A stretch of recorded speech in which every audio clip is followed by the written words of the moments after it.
Достар, келесі бізде Kia K5 көлігі.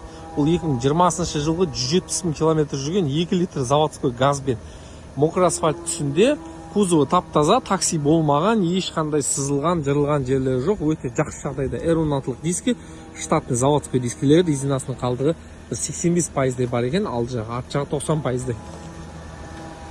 Технический жағдай өте жақсы көліктің, ешқандай бір ақаулары жоқ.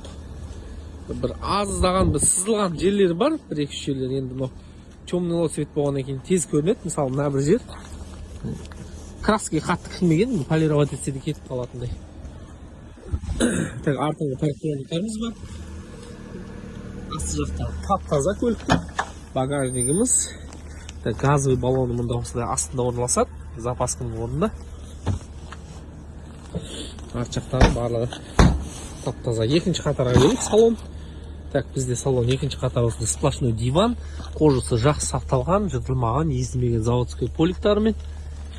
Жағдай өте жақсы. Так, бесключевой бирка бойынша көлігіміз таза 2020 жылғы полный электропакет, орындықтары механический. Мына бір жерде кішкене бір несі алынған жер бар екен, кожасы, бірақ мынаны ауыстырып қойса болады, немесе осы күйінде де жүре берсе бола береді. Жалпы сиденьялар жақсы, езілмеген. Жағдай. Екі кілті бар мұнда.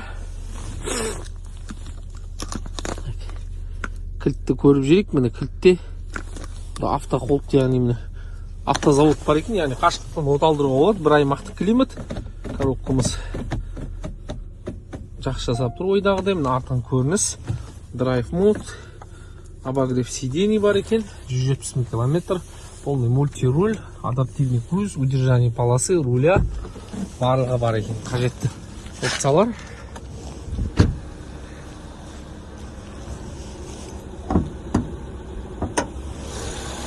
Так, LPG мотормен, заводской дискісі бойынша таза екі көп. Алдыңғы болттарымыз бұралмаған. Моторымыз керемет жасап тұр, сағат секілді. Бұлар енді жүрісі көп моторлар, ала қаласы ұзаққа жетеді. Хабарласыңыздар, достар, ала қаласа қатысатын жандар болса, ертерек хабарласыңыздар. Бірақ көліктің бағасы бір шама көтерілуі мүмкін. Старт бағасы, бастап бағасы өте төмен.